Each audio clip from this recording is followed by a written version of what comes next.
I have a hobby that has given me some great memories and great keepsakes, but has also eaten a lot of my money and left me feeling stupid, really stupid, more often than not. And that's basketball card collecting. Right now, I'm in the midst of sorting through this mountain of low-value cards, most of which, honestly, no one would buy. Let's take, for example, this one. It's a card of Mr. Bam Adebayo of the Miami Heat. For those of you who don't know, or those of you who know, he scored 83 points, 8-3, yes, in a single game earlier this season. And that makes him the second highest scorer of all time in terms of points in a single game. To score 80 points in a game. 83 points, the second only to Wilt Chamberlain's 100-point game. So clearly a very good player, but this card will not sell for more than $1, and that's even if I can find someone who wants to buy the card. That's the reality of the situation. That's the market. Anyway, I'm beginning the video with this stuff because I think it's important to note that this is what card collecting really looks like. The cards that make the news, you know, your $1,000, $10,000 LeBrons and Wembys and Cooper Flags, that is not the reality for 99.99999% of collectors, right? Most of it looks like this. You end up with a pile of cards that you don't really want to keep, find it difficult to sell, and even if you do sell, they sell for at most $1 a card. And then there's also buying into breaks to try and hit a huge card, get a huge card for a low price. And honestly, that's just gambling, plain and simple, right? And I say that without judgment because I do that as well. I play into breaks as well. It's just that I do so mindfully and I keep to a budget, right? Which is much tighter now that I don't have a job. But anyway, yeah. I just wanted to make clear the reality of the situation, the reality of card collecting from the very start of this video. But like I said, this hobby has also given me some amazing, genuinely amazing moments, right? I've had the privilege to meet some great people, and besides the dopamine rush that comes when I hit a big card in a break, there's a real joy that comes from owning a limited edition card of one of my favorite players, or one that one of them has signed, right? I don't quite know how to describe it, but it's a real feeling of happiness and like satisfaction. With that in mind, I just wanted to also show you guys some of my most the cards that I like the most, or the cards that are most meaningful to me.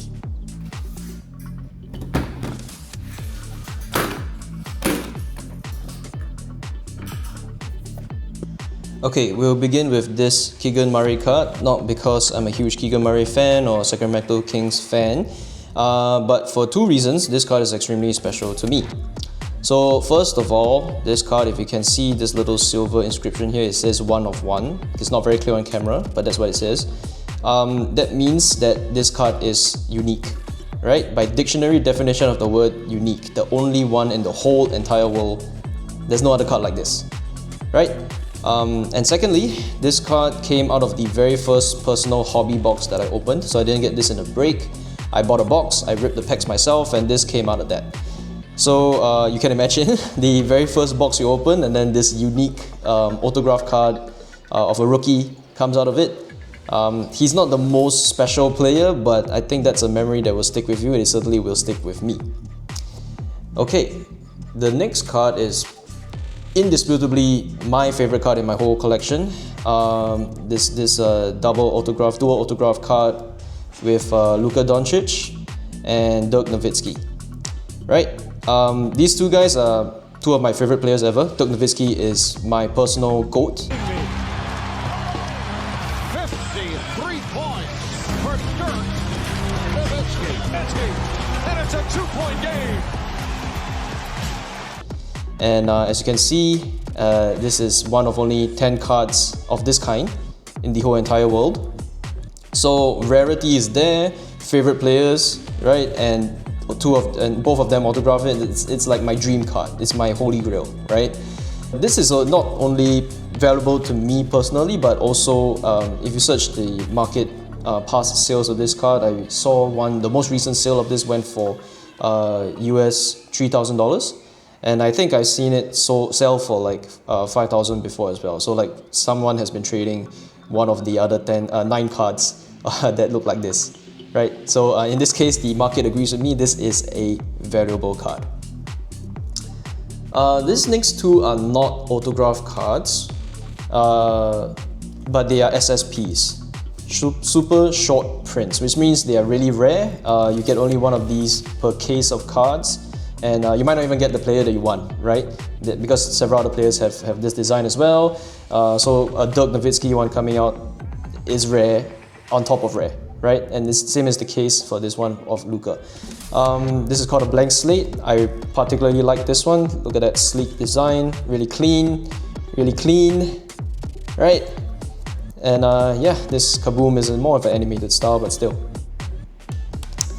And last but not least, my first ever Dirk and Luka autograph cards. Again, these are two of my most favorite players of all time. So when I got their autograph cards for the first time, and they're also not cheap. These guys are really good players, so their cards go for a pretty penny.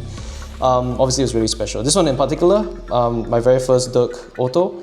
I remember when I received it physically, I spent a good half hour just, holding it in my hand, looking at it, reading it, with this like silly smile on my face. So yeah, that's the joy I was talking about earlier. I don't even know how to describe it, but just holding this, knowing that I have this card and this is mine, it's a really special feeling. So despite all the talk about money when it comes to this hobby, the funny part about all of this is that the highest value cards I have are also the ones that I will never sell, right? That Dirk and Luka dual autograph card, yeah, US 3,000, 5,000, that's market price. But I will never see a single cent of that because I will never put that card up for sale, right? And because I mainly only collected my team's cards, and I was a Mavs fan before the Luka trade happened, and that blew up 16 years of fandom, but that's another story. Most of my cards are Mavs players, and besides Luka and Dirk, most of them are just not, their market value of their cards is just not very high. So even if I do sell them, I won't make much money at all.